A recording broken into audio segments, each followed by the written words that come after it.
So Ankit Barik is our next speaker. He did his PhD here at the MPS, and he's now a postdoctoral fellow at Johns Hopkins University. His research interests include dynamo theory, MHD waves, and instabilities. And today we will talk about inertial modes from differential rotation. So thank you very much, Ankit. So thank you, Aaron, for the introduction, and thank you for the opportunity to give this talk. So I was wondering what to talk about to this audience for a while, because most of the stuff I do now is focused more on planets. And so I'm presenting this stuff I did during my PhD at MPS, actually. And I realized I probably have never presented it to an audience consisting of stellar physicists. So today I'll talk about how a very sort of simplistic system called the spherical quet system, which is basically two spheres differentially rotating, and how we see this very strange kind of inertial modes getting generated from that simple system and some other interesting fluid dynamical phenomena as well. So the primary interest in studying rotating spherical shells and differential rotation is because you see them more or less everywhere. You can treat the interior of planets and interior of stars as simple rotating spherical shells. And if you want to study a relatively simple toy model that can reproduce many of the phenomena that you might expect, or many of the instabilities you might expect in there, and study other complicated stuff like angular momentum transport, this will be a very simple system to study that, where we get rid of all the complexities due to thermal forcing and so on. So this is how the system looks like. You have two spheres which are coaxial and rotate with different rotation rates. So the outer sphere rotation rate is typically annotated with omega, and the inner sphere is typically said to be rotating with omega plus delta omega. So the reference frame is attached to the outer boundary at all times. And this is a classic fluid mechanical system that has been studied since Proudman, 1956. And then subsequently, and this has also been studied experimentally since the 60s. And since the number of simulations you could do back in the 50s and 60s were quite limited, the study of the system with simulations only began in the 90s. And so today I will focus on simulations and their comparison with experiments that use this setup. These are sort of the two experiments I will talk about today. I think there are at least one other in France that uses this setup. So the right-hand one is sort of famous, at least in the planetary dynamo community. It's called the 3-meter experiment at the University of Maryland in the US. And this is a spherical quet tank, which is, as the name suggests, 3 meters in size, and it has like somewhere around 12 tons of liquid sodium in there. So the space in between the two spheres is always filled with the fluid, and you drive the fluid with the differential motion. And on the left-hand side, you have so this experiment with liquid sodium is actually magnetic. So they impose a magnetic field with electromagnetic coils, and then you can get magnetic induction out of it. And the aim of the experiment ultimately is to get a dynamo working with this simple differentially rotating system, but they haven't achieved it till yet, but hopefully soon. The one on the left-hand side is a setup in Cottbus, Germany, and this is a non-magnetic setup where they use silicone oil as a working fluid, and it's transparent, so you can actually see what's going on in the fluid inside, which is quite exciting. And they typically use, and they can then use laser sheet measurements and other PIV measurements to understand the different instabilities and modes in there. The simulations of the system that we have done are using two pseudospectral codes. The left one is called Magic, which I'm a developer of, and the other one is called X-Shells, and both are open source, and both are sort of very similar in some sense, except that this one's written in C and this one is in Fortran. Now, the system is defined by three different parameters. The first one is called the Ekman number, which defines the ratio of the viscous forces to the Coriolis forces. So the lower your Ekman number, the lower your viscosity or the faster your rotation rate. You can look at it either way. And the inverse of the Ekman number will then give you a non-dimensional measure of the rotation rate. The second one is the differential rotation, which is quantified with the difference in rotation rates divided by the outer boundary rotation rate. And the last one is, of course, the radius ratio, which determines your primary regimes of instability. So for our studies, we have fixed the radius ratio to that of Earth, which is 0.35, which is also the radius ratio used by these experiments that I'll be comparing with. Now, to give you an idea of where these simulations and experiments lie, so on the x-axis, I show a non-dimensional measure of the rotation rate, which is basically inverse of Ekman number, and on the y-axis, I show a measure of differential rotation rate. I put the sun here as well, and the differential rotation I use for that is actually a measure of the latitudinal differential rotation rate. So as you can see, the main problem with simulations is the diffusivities and the viscosities are way off by several orders of magnitude compared to real objects. Experiments can do slightly better, but they're still quite like 7 or 8 orders of magnitude away from actual astrophysical objects.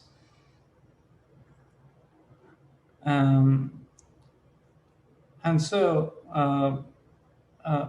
lastly, experiments are also sort of far away from where simulations run. They're typically a few orders of magnitude away in terms of the Ekman number, effective Ekman number, but there is a little bit of overlap, which is where we try to run our simulations. So, for example, this is the setup used in Cottbus in Germany, and they can achieve Ekman numbers of 10 to the power minus 5, which is something we can also achieve in simulations. So we can get pretty close to their regimes, and we actually observe. We actually can reproduce what they observe in experiments pretty well. We can't achieve the parameters of a 3-meter experiment, although we do see some of the modes that they do. And the real astrophysical objects are out of the question. Now,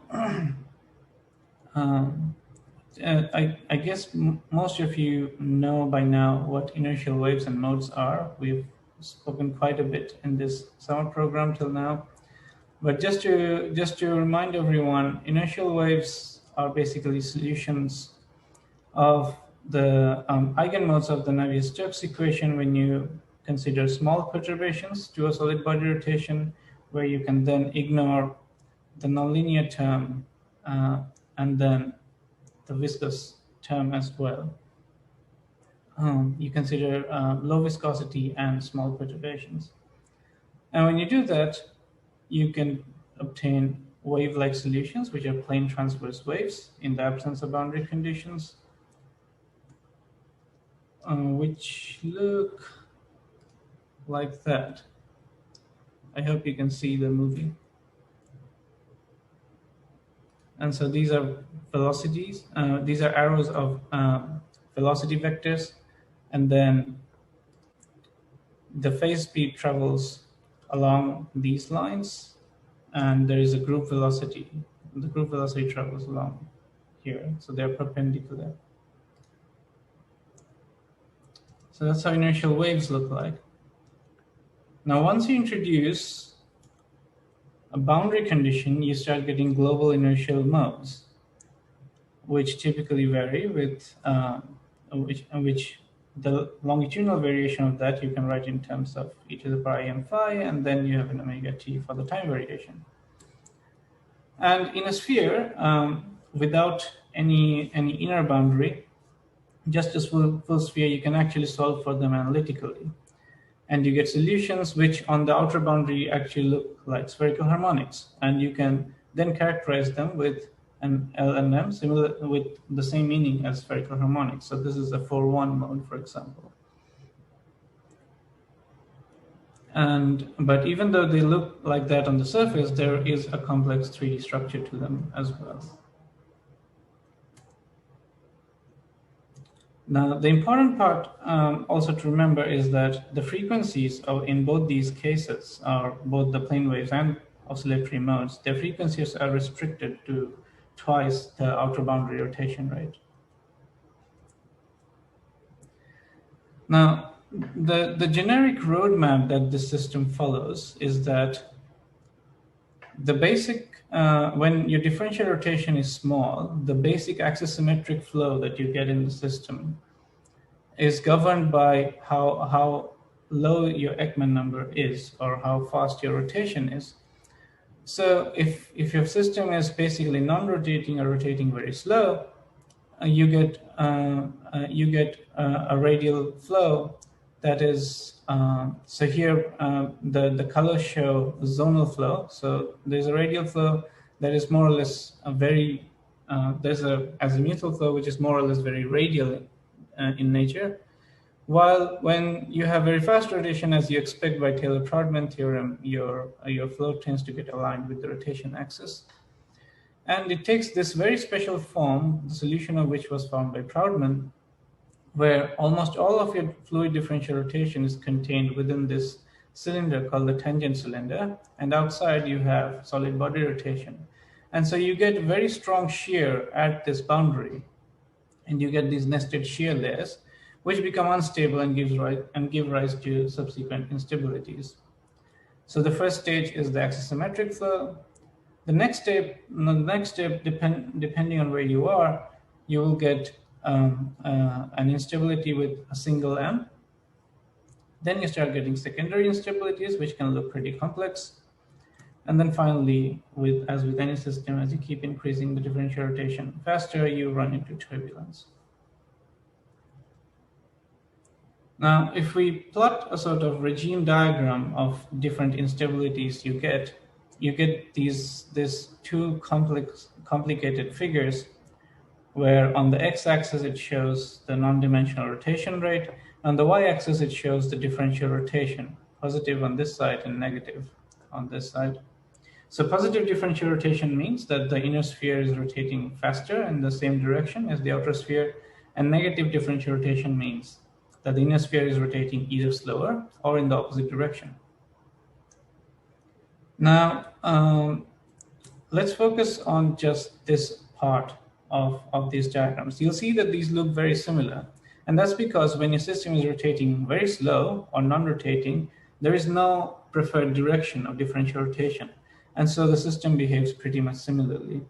So you get a nice stationary state, and typically you get a radial jet coming in, and you get radial jet instability and so on. And they behave pretty similarly. The same thing happens when your system is rotating a bit too fast. Your system sort of decides that, okay, it's just too fast rotating, and I don't care about the exact sense of differential rotation. Now, in between, there is a regime where things look very different. And typically what you get are high wave number instabilities for positive differential rotation and low wave number instabilities for negative differential rotation. So you get high wave number instabilities for positive and low wave number instabilities for negative differential rotation. And no one really knows why. There's something people have pondered about since, I think, 2002 or so on, when this was first studied by Rainer Hollerbach. And until today, we don't really know why this happens. So today I'll focus on this regime of sort of intermediate intermediate outer boundary rotation rate, and of negative differential rotation. And that's because we get some very interesting modes and instabilities in that case.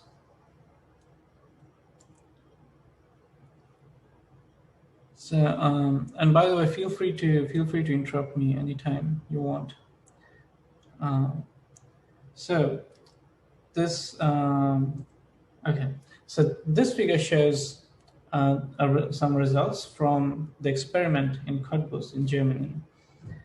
And so here they have fixed the Ekman number or the outer boundary rotation rate to a fixed value, and then they change the differential rotation. And as they do so, they obtain time series of velocity measurements from their experiment, and then they perform a Fourier transform at each step. And the peaks in those Fourier transform come up as bright lines. And so as you're changing your differential rotation to more and more negative values, the y-axis is Fourier frequency, and you get sort of these bright lines that indicate what are the dominant modes in the system at each stage. So you start with an m equals 1 mode. It's basically the same one as I showed here. And then you start getting these equatorially antisymmetric inertial modes at some point.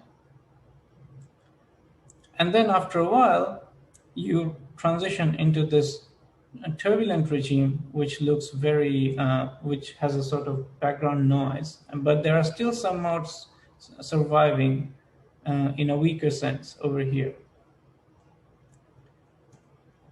Now, our first step in simulations was basically reproducing what they see, and we are able to do that, although to a limited extent, because after that, the system becomes too turbulent to simulate. So we are able to recover this regime perfectly fine. We get an m equals 1 mode.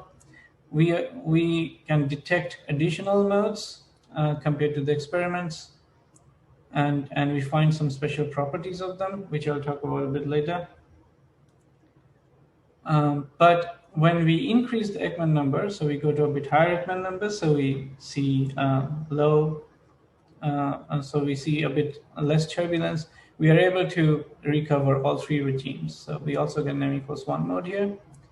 We get these equatorially antisymmetric inertial modes, and then we transition to a turbulent regime.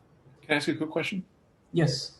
So from looking at these plots, how do you extract the mode number? I mean, the 3, 2, 4, 1, these quantum numbers. Is that a separate analysis? Is that coming from the dispersion relation to get frequency mapping onto these modes? How does that part come in? So in experiments, what they do is they filter out the signal with a narrow bandwidth filter, and then they'll just look at the structures. What kind of structure do you get?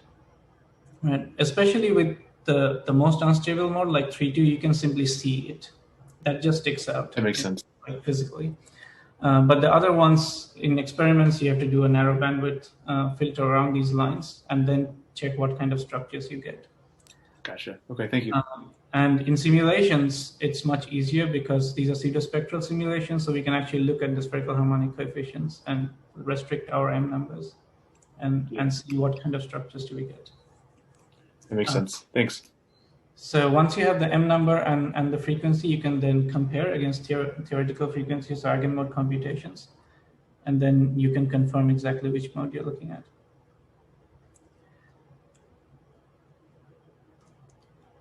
All right, so to summarize, you see these three regimes. You get an m equals 1 mode, which is the first instability, and then you get these equatorially antisymmetric inertial modes, and then you run into a regime of turbulence.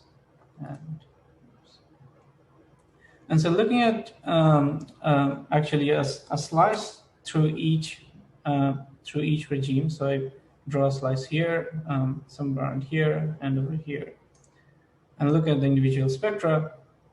And you see in the m equals 1 mode regime, you see a clear peak of the m equals 1 and all its higher harmonics. In the inertial mode regime, which is shown in the orange line, you see a clear peak of the 3.2 mode and a few others as well. And you see this distinct pattern of decay beyond 2 omega. So this is where your Fourier frequency in terms of rotation rate is 2, and you get a decay. And the same thing happens in the turbulent regime, but the background that you see suddenly goes up.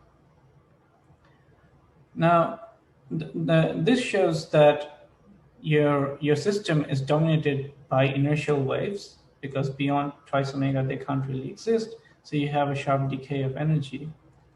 And so if we compute the kinetic energy in both these places, so I call it greater than or less than, for greater than twice omega and less than twice omega, and you take the ratio, you see that the energy content in the spectrum with frequencies greater than twice omega actually stays pretty low till you transition to turbulence, and then in the turbulent regime it keeps increasing. So the reason is that in the turbulent regime your Rossby number becomes very high, so the effect of rotation keeps getting lower and lower. So the energy content in inertial waves keeps getting lower.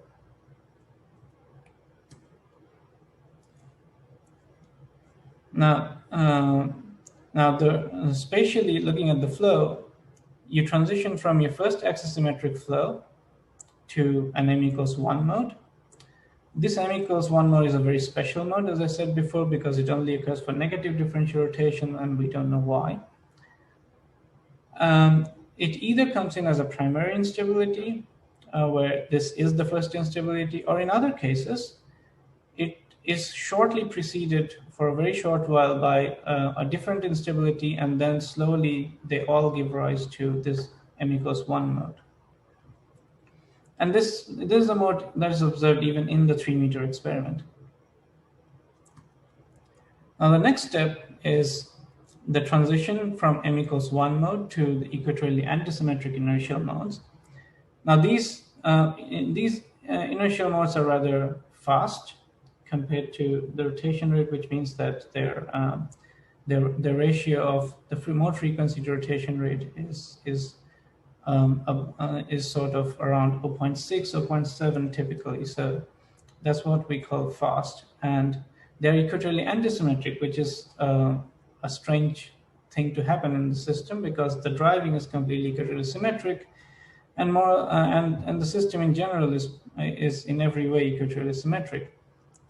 But they have been observed in experiments and simulations, and there are several open questions related to them. For example, the mode frequencies observed in experiments and simulations are far away from anything that is theoretically predicted, either from analytical solutions of full sphere or eigenmode solutions of spherical shells.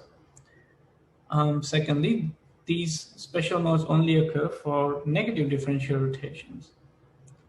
And thirdly, as I said, these are equatorially antisymmetric, while you would expect Taylor-Proudman theorem to work, especially at these really low Ekman numbers of the 3-meter experiment, and try to make the flow equatorially symmetric in every way. But they seem to defy all of that.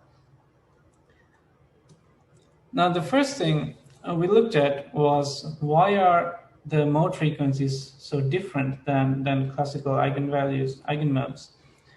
And the first thing that came to our mind is probably the differential rotation. So what we did is that we artificially sort of excited with oscillatory boundary forcing, we excited one of the modes. Here I show an excitation of the 3-2 mode.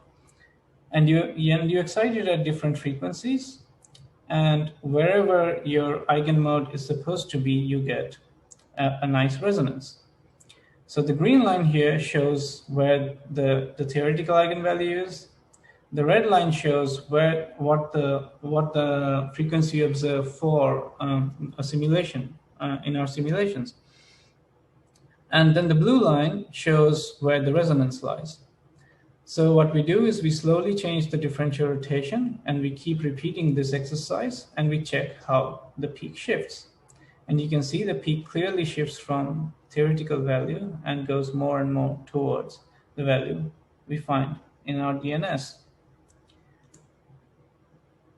shown here is the same thing. The blue curve shows the value that the blue curve shows the values that we find when we artificially force the mode, and the orange curve shows the values we naturally find in our DNS. And you can see there's sort of a continuous transition from the eigenvalue that's supposed to be observed, and the eigenvalue that's theoretical, to slowly what we observe in DNS.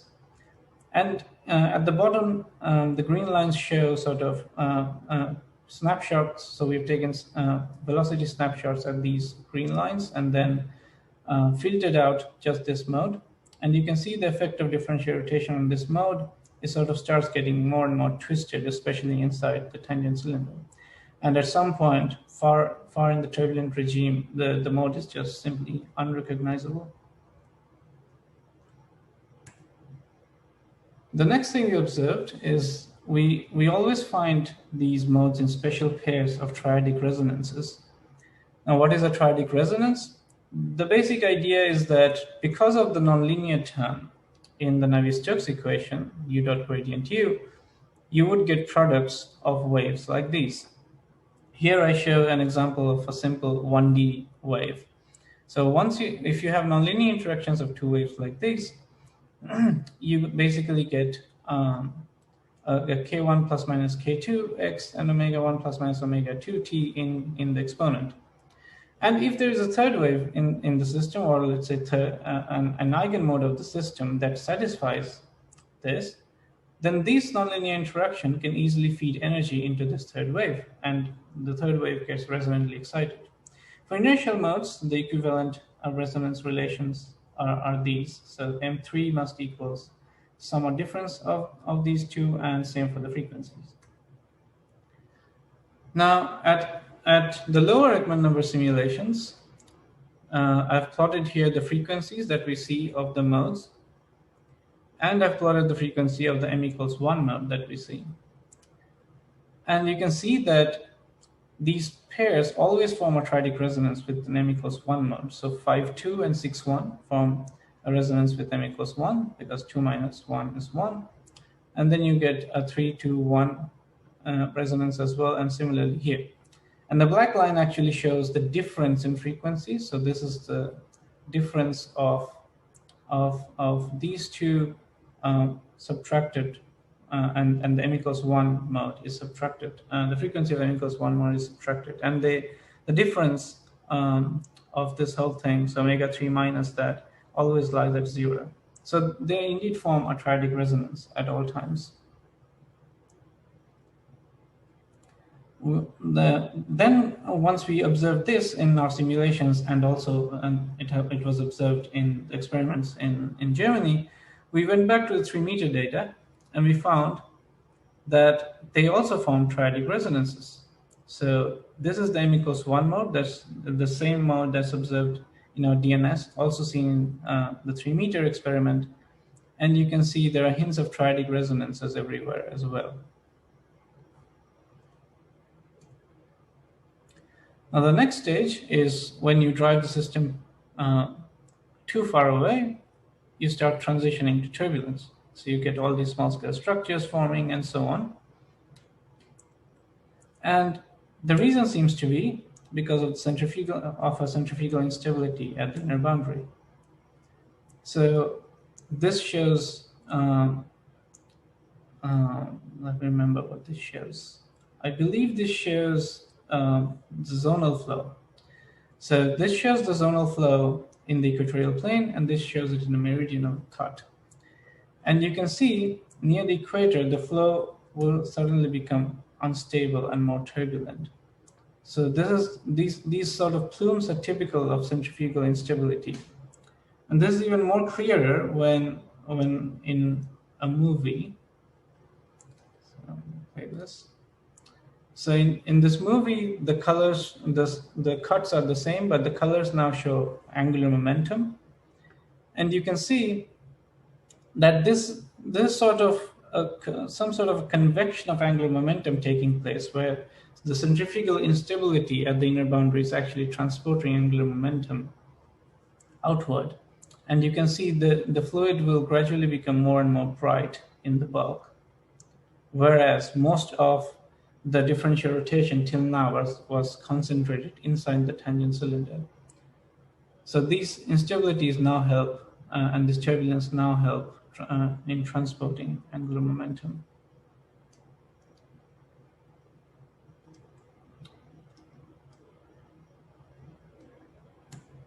So, so let me just show this once more. So here you can see the bulk over here has sort of lighter colors, and suddenly the flow sort of spreads into the bulk. So the zonal flow over here as well. Now, the same and the angular momentum transport can actually be quantified by looking at the torque at the inner boundary. So how much torque is necessary to keep the inner boundary going at that rotation rate? And the faster the angular momentum transport, the higher the torque you need, because whatever torque you're putting in is just getting transported instantly. And here it shows the different regimes. So the x-axis shows differential rotation, the y-axis shows the torque, all non-dimensional, and this vertical line shows the onset of that m equals 1. So the blue line here shows full 3D DNS, as I was showing. The orange line now shows a separate set of simulations which are performed by keeping the system purely axisymmetric. So we only solve for anything axisymmetric, and all other modes are ignored. So for the axisymmetric simulations, you can see the torque stays the same till the system is axisymmetric, as you expect. And once you start getting an instability in there, the two curves diverge. And the blue curve actually always remains above the orange curve, which shows that these instabilities, inertial nodes, they help in transporting angular momentum, even if not by a lot, but they do help. And you can see once you transition to turbulence, which is over here, and over here for the axisymmetric case, your torque scaling suddenly increases, which shows that turbulence is just is leading to a sudden increase in angular momentum transport. Now, to recap, we have these different regimes of axisymmetric flow, followed by primary instability, followed by secondary instabilities, inertial nodes, and then finally you get turbulence. So this primary, as I said, this primary instability may or may not be this m equals 1 mode, but then if it's not, the secondary instability is m equals 1 mode, and then you get further instabilities in there. So now you have 1, 2, 3, 4, 5 regimes and 4 boundaries separating them. And we can look at where these regime transitions take place and then try to extrapolate those boundaries using a very bold extrapolation over several orders of magnitude. So here I have marked different points we get either from experiments or from simulations. Yes, exactly, Adrian. So we get either from simulations or from experiments, we mark these regime boundaries, and then we try to extrapolate them over, I don't know, 10 orders of magnitude. Why not? Linearly. But to begin with, we can look at something that's a bit closer in parameter space. So the 3-meter experiment, for example. So you can look at which regime does it lie in? Is it the first instability, high wave number 1? Do you get this special m equals 1 mode? Is it the equatorial antisymmetric inertial modes, or is the system in a turbulent regime?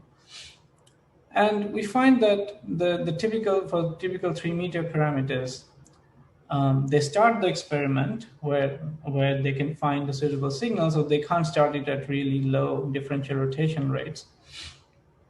Of course, stupid me. The x-axis shows the Ekman number, and the y-axis shows differential rotation. So the 3-meter experiment starts at a regime where they can actually get appreciable signal, and it's in a regime where they should see equatorially antisymmetric inertial modes just from the very beginning, and that's what they see. So that's good. And surprisingly, they do see a sudden transition to a special regime around this value where you stop getting these triadic resonances and you get sort of background turbulence, and you have sort of one or two modes sticking out independently. Now, extrapolating them to this this very special star, some of you may remember this. This caused quite a bit of storm, which being identified as the most spherical object in the universe and so on. And I tracked down a paper that basically provided the differential rotation, the core angle of differential rotation in the radiative zone of this star. And then I decided to just plot it here and see where it lies. And it seems there might be some inertial modes in there. And lastly, I plot some parameters which is Earth-like. So the Ekman number is very strongly constrained. The differential rotation of inner core and outer core in the mantle boundary is not that well constrained, but there are some estimates which I've plotted here. So I hope I was able to sort of convince you that this simple fluid dynamical system can give rise to lots of complex phenomena, which might provide insight into lots of different instabilities and the effect of differential rotation on different things. In principle, you can also combine this with magnetic fields to see how differential rotation interacts with magnetic fields. And there are lots of open questions related to this system. Now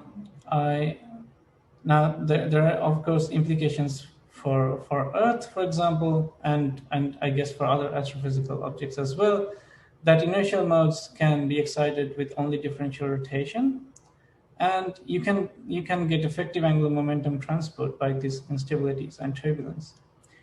Now I have run some simulations where I've combined convection with this differential rotation, and it seems to enhance heat transport. So actually your Nusselt number due to convection goes higher and higher as you increase differential rotation. You can combine them with magnetic fields to obtain magnetocoriolis modes, as has been seen in experiments and in eigenmode computations as well, and in some simulations. You can study the special kind of torsional Alvin waves. You can study magnetorotational instability, which has been studied in this system recently. And there are a host of interesting MHD instabilities in there as well. So that is me. You can get in touch with me anytime by email or follow me on Twitter. And that's all I had to say. Thank you.